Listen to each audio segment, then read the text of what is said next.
Quad summit से चीन को सख्त संदेश। बिना नाम लिए प्रधानमंत्री मोदी ने कहा, हम किसी के खिलाफ नहीं, विश्व तनावों और संघर्षों से घिरा हुआ है। ऐसे में क्वाड का साथ मिलकर चलना जरूरी है। तो क्वाड के मंच से प्रधानमंत्री नरेंद्र मोदी का यह बयान, ये मैसेज सुनिए। हमारी बैठक ऐसे समय हो रही है जब विश्व तनावों और संघर्षों से घिरा हुआ है। ऐसे में साझा डेमोक्रेटिक वैल्यूज के आधार पर क्वाड का मिलकर साथ चलना पूरी मानवता के लिए बहुत ही महत्वपूर्ण है। हम किसी के खिलाफ नहीं हैं। हम सभी एक रूल्स बेस्ड इंटरनेशनल ऑर्डर, संप्रभुता और क्षेत्रीय अखंडता के सम्मान और सभी मसलों के शांतिपूर्ण ढंग से हल निकालने का समर्थन करते हैं। फ्री, ओपन, इंक्लूसिव और प्रॉस्परस इंडो पैसिफिक हमारी साझा प्राथमिकता और साझा प्रतिबद्धता है। हमने मिलकर health security, critical and emerging technologies, climate change, capacity building जैसे क्षेत्रों में कई सकारात्मक और समावेशी इनिशिएटिव लिए हैं। हमारा मैसेज साफ है, Quad is here to stay, to assist, to partner and to complement. मैं एक बार फिर राष्ट्रपति बाइडेन और सभी साथियों का अभिवादन करता हूं। 2025 में क्वाड लीडर्स समिट का आयोजन भारत में करने में हमें खुशी होगी।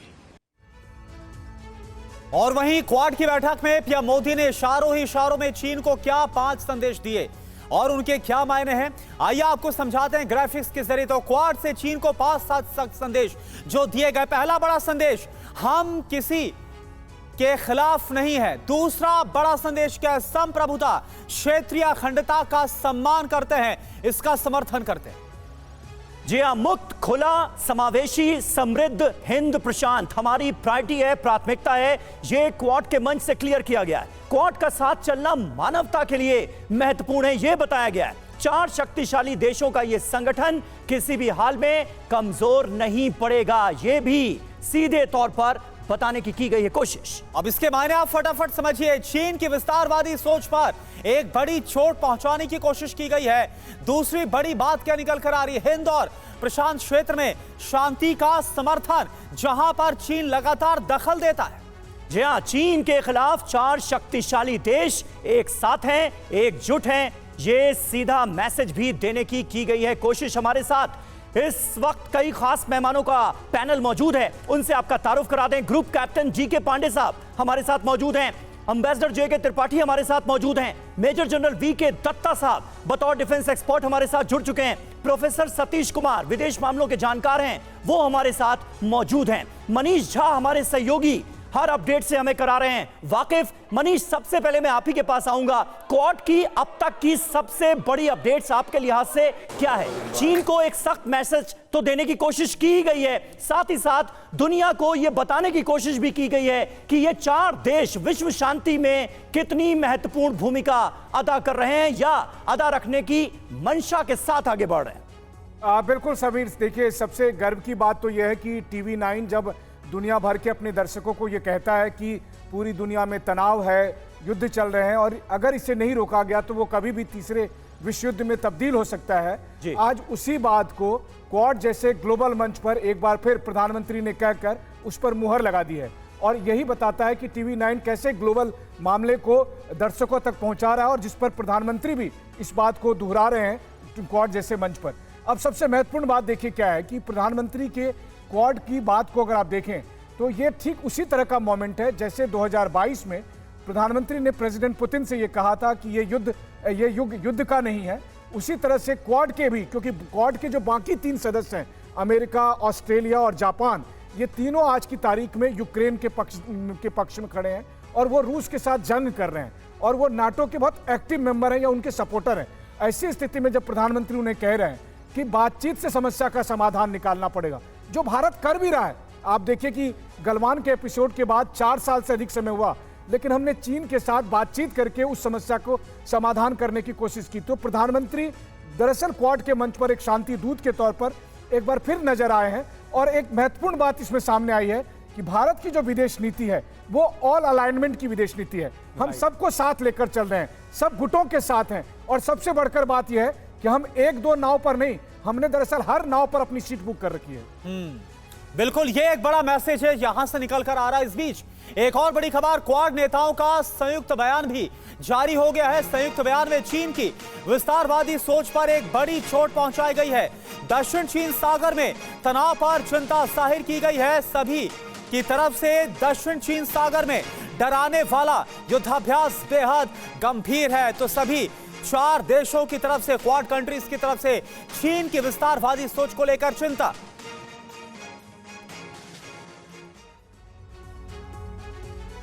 जी हां, तो ये ज्वाइंट स्टेटमेंट जो जारी किया गया है ये बहुत महत्वपूर्ण है। क्वाड की मीटिंग के बाद जो ज्वाइंट स्टेटमेंट है उस पर जरा गौर कीजिए, जिसमें चीन की विस्तारवादी सोच पर सीधे सीधे चोट की गई है। कैसे, ये जरा हम आपको समझाते हैं। क्वाड का ज्वाइंट स्टेटमेंट आपके सामने है, उसकी अहम बातें। दक्षिण चीन सागर की स्थिति पर गंभीर चिंता जताई गई है। साउथ चाइना सी में कैसे अपना दबदबा बढ़ाने की कोशिश में है चीन, ये दुनिया जानती है। दक्षिण चीन सागर में डराने धमकाने वाली जो ड्रिल की जा रही है वो बहुत गंभीर है, इसे क्वाड के मंच से बताया गया है। और देखिए, तीसरा जो बड़ा बयान है निकल कर आया, तटरक्षक समुद्री मिलिशिया शिप के इस्तेमाल का भी जो विरोध है वो किया गया है इस संयुक्त बयान में। और चौथी बड़ी बात क्या आ रही है, समुद्री विवादों का शांतिपूर्ण तरीके से अंतर्राष्ट्रीय कानून से जो हल है वो होना चाहिए। डीके पांडे सर, ये जो मैसेज है चीन के लिए कितना बड़ा है, क्योंकि हम जानते हैं कि जो क्वाड का फॉर्मेशन ही हुआ था वो हिंद और प्रशांत महासागर में चीन के दखल को रोकने के लिए किया गया था।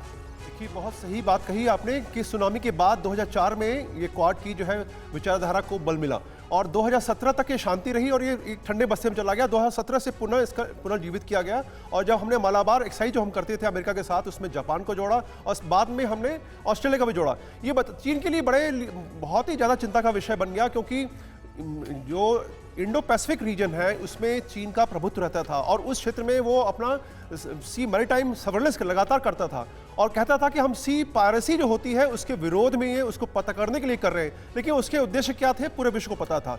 जिसके बाद जब ये क्वाड बना और उसके बाद उसका सशक्तिकरण जिस प्रकार से हुआ वो चीन के लिए निश्चित रूप से चिंता का विषय बना, क्योंकि चीन जो है जब चाहे उसकी इच्छा होती थी तो वो साउथ चाइना सी में ताइवान को डराने के लिए फिलीपींस पर कितनी बार उसने प्रयास किया, मैरीटाइम ऑपरेशन के थ्रू उनको परेशान करने के लिए कोस्ट गार्ड्स के बीच में तनाव रहा, तो इसके वो अपना जो प्रभुत्व बजाने का प्रयास जो था वो करता रहा।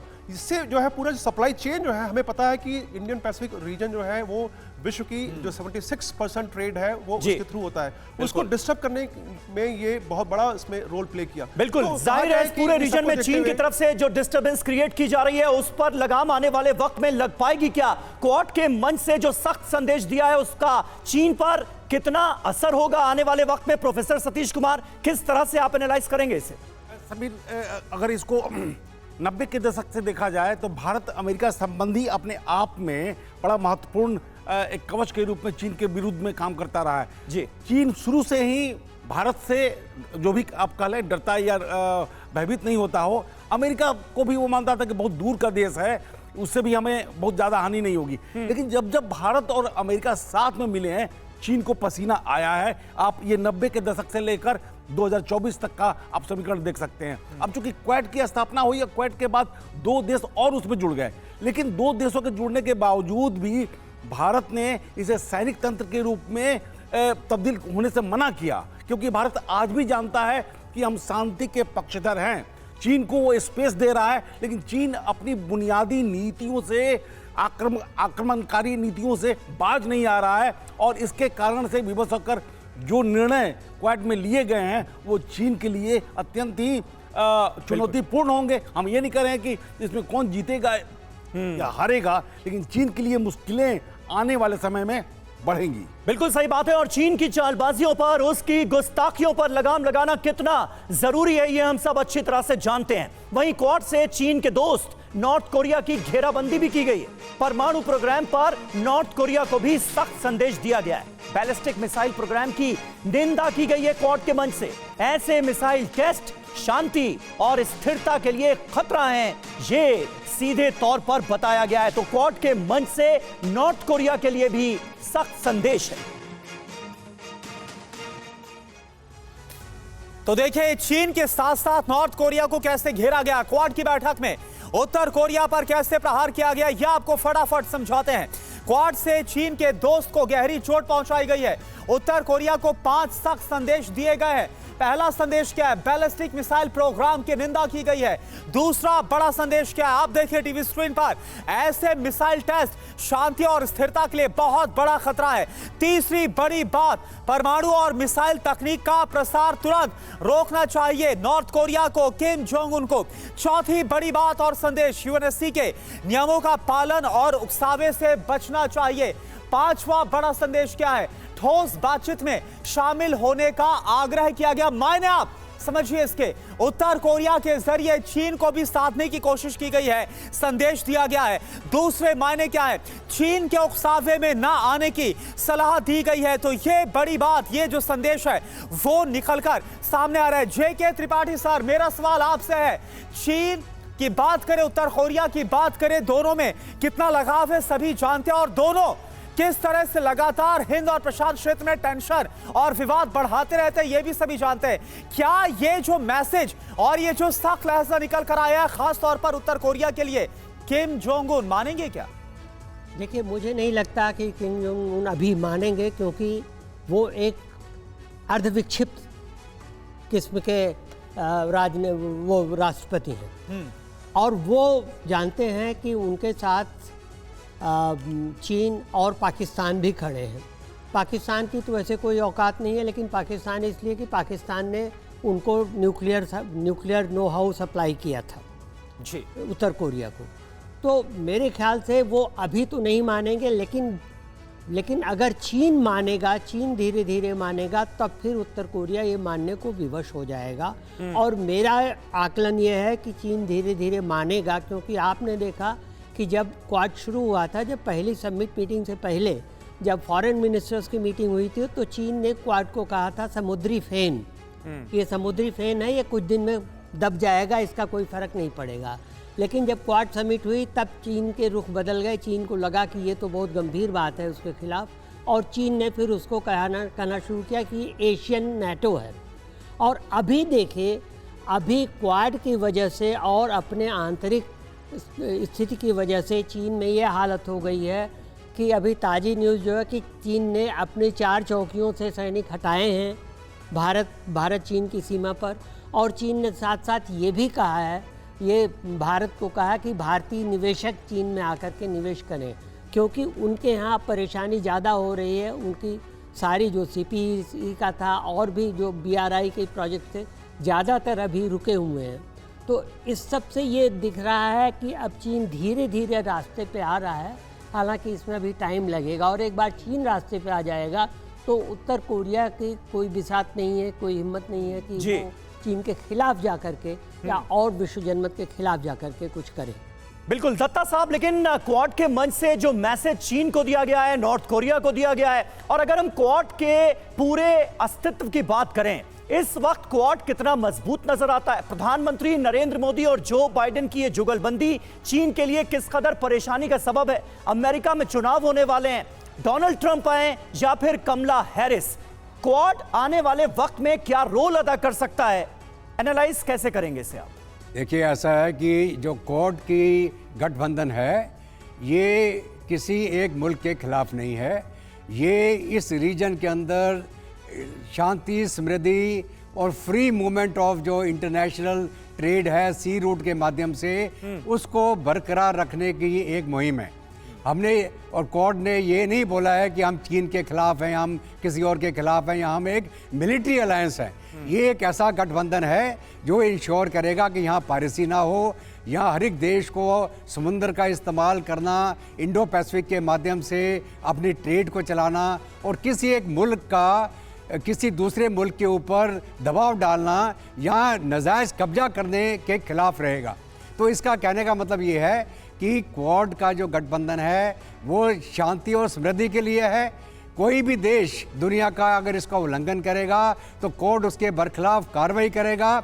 और मैं इसका एक उदाहरण दूंगा आपको, जो इंडियन ओशन में और अरेबियन सी में खास करके Indian navy anti piracy operation कर रही है, और बल्कि अभी तक जितने एंटी पायरेसी ऑपरेशन हुए हैं सबसे ज़्यादा काम इंडियन नेवी ने किया उसके अंदर। तो ये उसी प्रकार के गठबंधन है जहाँ पर हम सी लेन्स ऑफ कम्युनिकेशन, छोटे मुल्क जो हैं उनके ऊपर कोई बड़ा मुल्क दबाव ना डाले, और ये पूरा इंडो पैसिफिक रीजन जो है एक शांत और शांति से कार्य करता रहे, सबका प्रोग्रेस हो, सबकी उन्नति हो, सबकी तरक्की हो।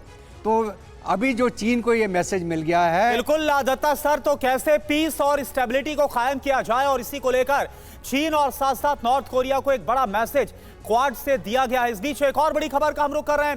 राष्ट्रपति जो बाइडेन ने कैसे क्वाड को और भी मजबूत बनाने का मंत्र दिया है, आइए आपको सुनवा देते हैं। That's why within the first days of my presidency, I reached out to each of you, each of your nations, to propose we elevate the Quad, make it even more consequential. 4 years later, our four countries are more strategically aligned than ever before. And today, we're announcing a series of initiatives to deliver real positive impact for the Indo-Pacific. That includes providing new maritime technologies to our regional partners so they know what's happening in their waters, launching cooperation between coast guards for the first time, and expanding the Quad Fellowship to include students from Southeast Asia. So I want to thank you all again for being here. You've come a long way to get here, and I appreciate it.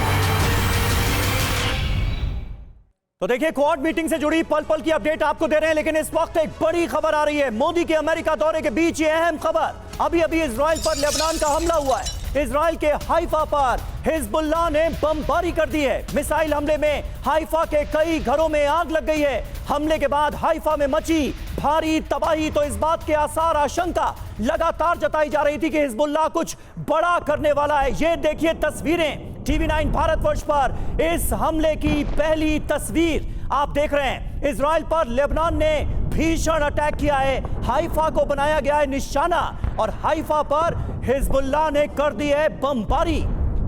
Israel का port city Haifa किस तरह से Hezbollah के निशाने पर है, ये तस्वीरें इसकी तस्दीक कर रही हैं। मिसाइल हमले में हाइफा के कई घरों में आग लग गई है, और हमले के बाद हाइफा में कोहराम बरपा है। ये तस्वीरें इस वक्त आपके सामने हैं इजराइल के हाइफा से। हमारे सहयोगी मनीष झा इस वक्त हमारे साथ मौजूद हैं। मनीष, ये तो बहुत बड़ा हमला है, तस्वीरों को देखकर ये साफ अंदाजा लग रहा है कि हाइफा निशाने पर है हिजबुल्लाह के। आप बिल्कुल देखिए, 1 घंटे के अंदर 4 बार हमले हुए, 85 से ज्यादा रॉकेट और मिसाइल दागे गए, और उसका टारगेट हाइफा था, और इसके अलावा नॉर्थ इजराइल के दूसरे और इलाके। तो अगर आप देखें तो जिस तरीके से हिजबुल्लाह लगातार बदले की कार्रवाई कर रहा है या हमलावर है, और ये तब है जबकि हिजबुल्लाह ने अपना एक टॉप कमांडर खोया है। राडवान फोर्स के इब्राहिम अकील जो लीड कर रहे थे, उसको मारे जाने के बाद, या इजराइल के बेरूत पर हुए एयर स्ट्राइक के बाद, जिस तरीके से हिजबुल्लाह ने इजराइल पर हमला किया है, इजराइल के हाइफा को टारगेट किया है, 1 घंटे के भीतर 85 रॉकेट से हमला किया है, आप समझ सकते हैं कि इजराइल और लेबनान, और खास करके इजराइल और हिजबुल्लाह की जो जंग है वो कितनी विध्वंसक होती जा रही है।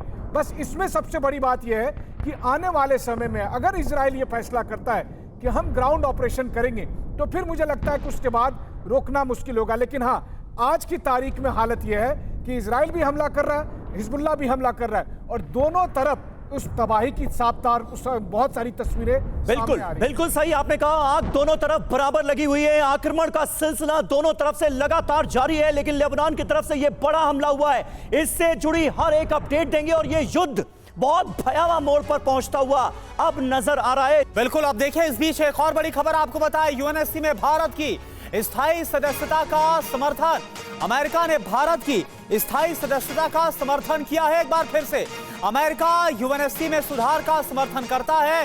ये जो बाइडेन की तरफ से कहा गया, आप देखिए विल्मिंगटन में जो द्विपक्षीय मुलाकात हुई है, जो बाइडेन और प्रधानमंत्री नरेंद्र मोदी की इस बातचीत के दौरान अमेरिका ने भारत की यूएनएससी में स्थायी सदस्यता का समर्थन किया। क्वाड देश भी यूएनएससी के विस्तार को तैयार हैं, यह भी अमेरिका की तरफ से कहा गया है।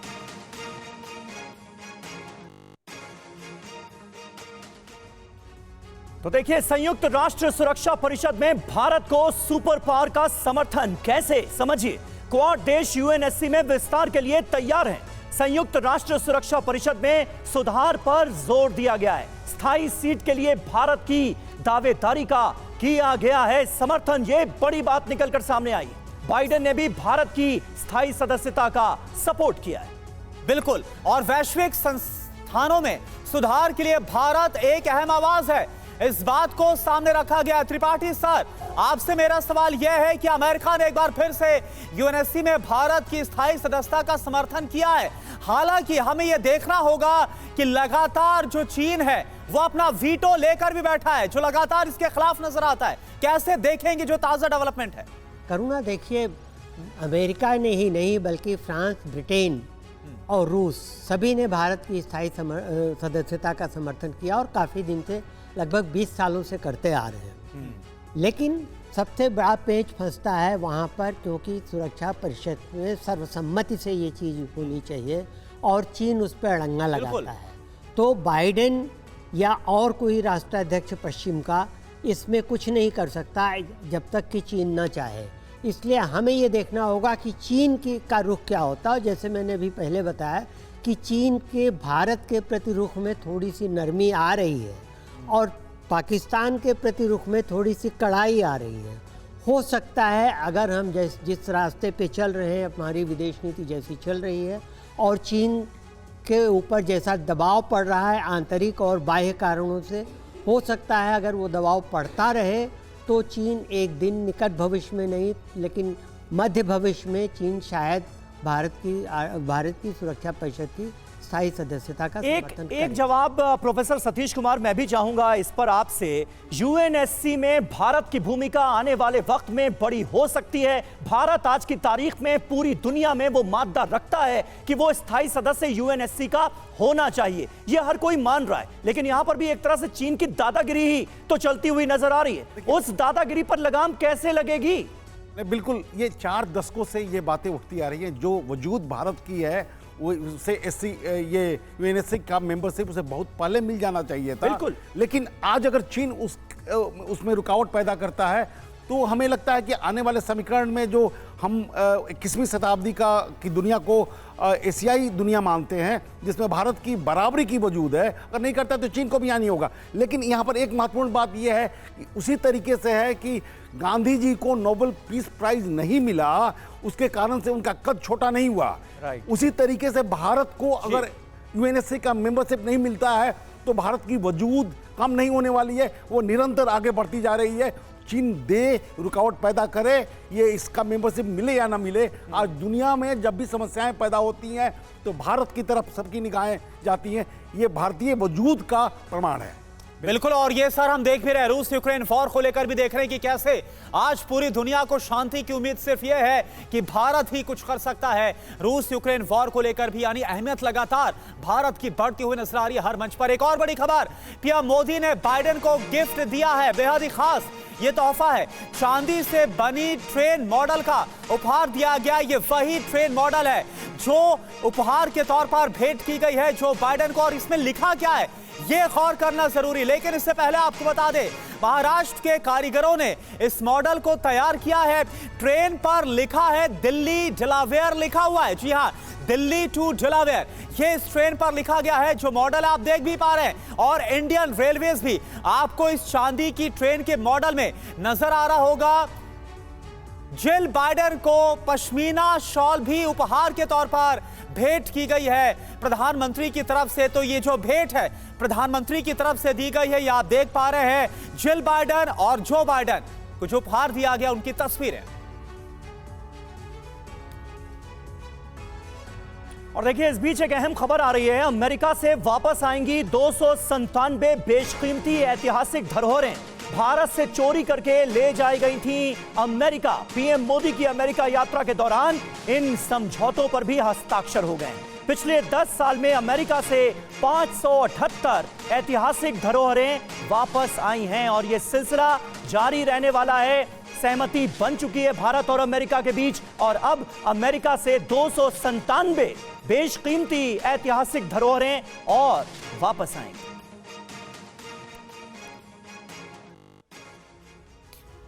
तो अमेरिका से भारत आएगी ऐतिहासिक धरोहरें। देखिए, 297 बेशकीमती पुरातात्विक धरोहरें भारत आएंगी। जो जानकारी सामने आ रही है, पीएम मोदी की यात्रा के दौरान समझौते पर हस्ताक्षर हुआ है। जी हां, हस्ताक्षर हो गया है और सहमति बन गई है। पीएम मोदी की यात्रा के दौरान ये एक अहम डेवलपमेंट हुआ है जिसके बारे में हम आपको जानकारी दे रहे हैं। 2021 में अमेरिका यात्रा के दौरान प्रधानमंत्री लाए 157 पुरावशेष। 12वीं शताब्दी की कांसे की नटराज की प्रतिमा भी वापस आई। 2023 में पीएम की अमेरिका यात्रा के बाद मिले 105 पुरावशेष।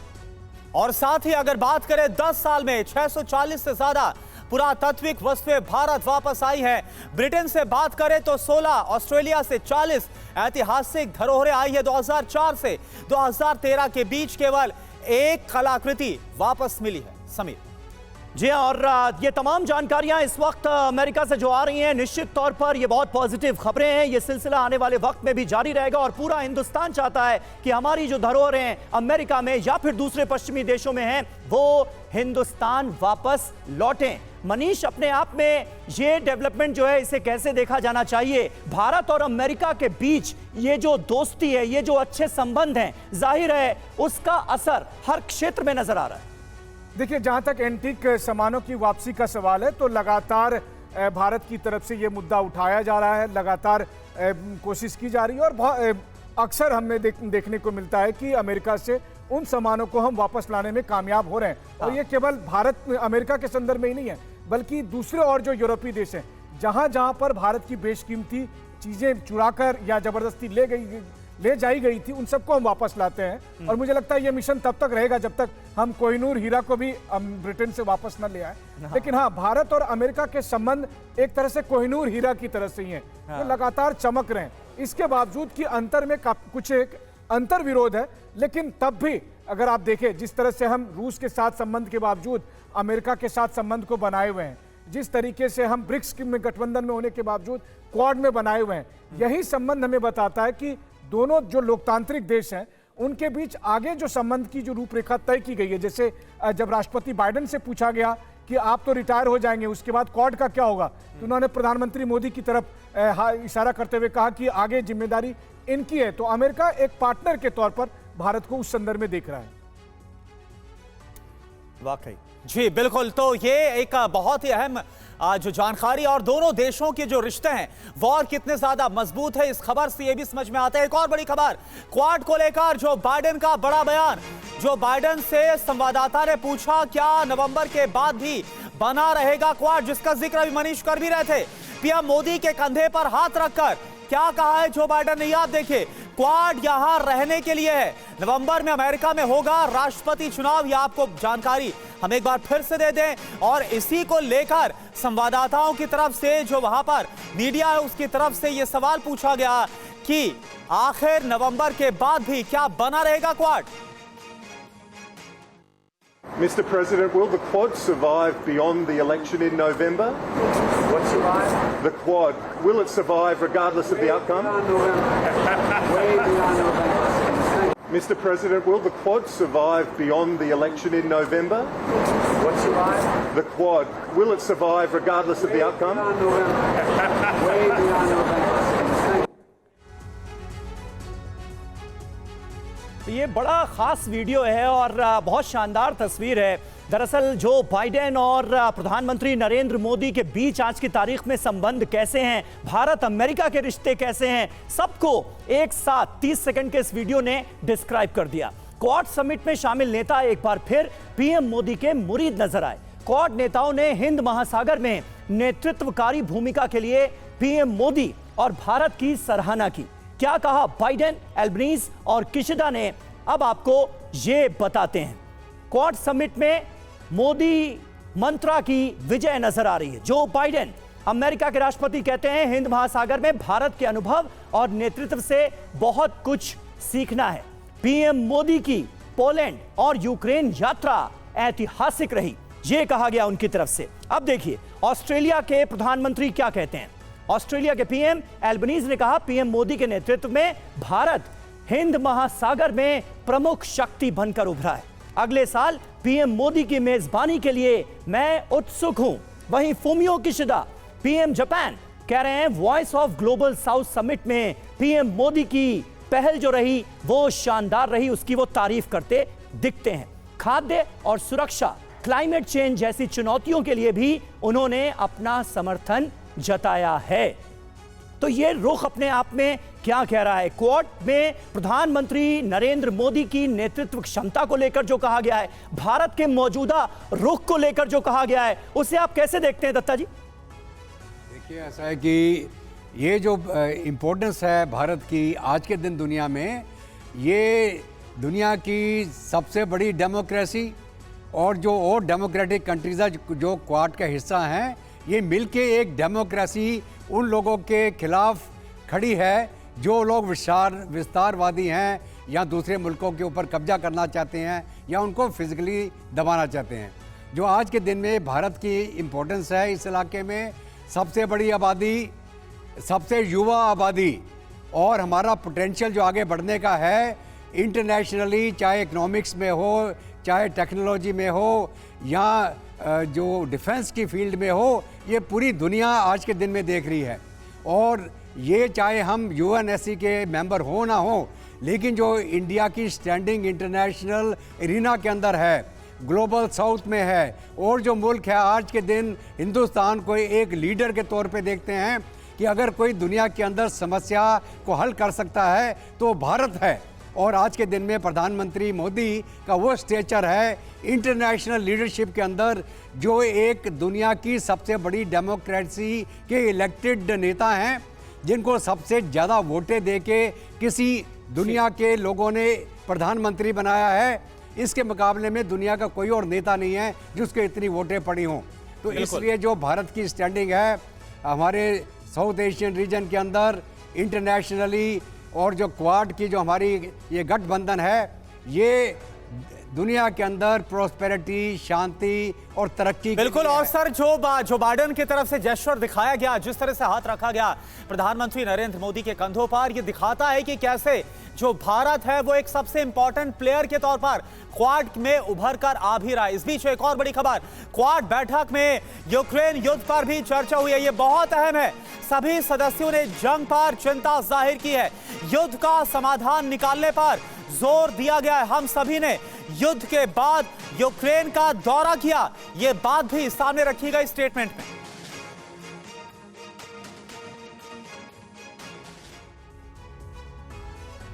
तो ये अहम है। रूस यूक्रेन युद्ध पर क्वाड का मंत्र देखिए क्या है। आइए कुछ पॉइंटर्स के जरिए हम आपको इस रुख को समझाने की कोशिश करते हैं। पहला, यूक्रेन युद्ध पर गहरी चिंता का इजहार किया गया है क्वाड के मंच से। जंग से भयानक दुखद मानवीय परिणाम सामने आए हैं, यानी ये जंग ह्यूमैनिटी के लिए कितनी मुश्किलें पैदा कर रही है ये भी बताया गया है। हम सभी ने युद्ध शुरू होने के बाद यूक्रेन दौरा किया, यह सभी की तरफ से बताया गया। इसके अलावा अंतर्राष्ट्रीय कानून के हिसाब से स्थायी शांति इस वक्त इस क्षेत्र में बहुत ज्यादा जरूरी है रूस और यूक्रेन के बीच। इसके अलावा संप्रभुता, क्षेत्रीय अखंडता, यूएन चार्टर के अनुसार समाधान होना चाहिए इस युद्ध का।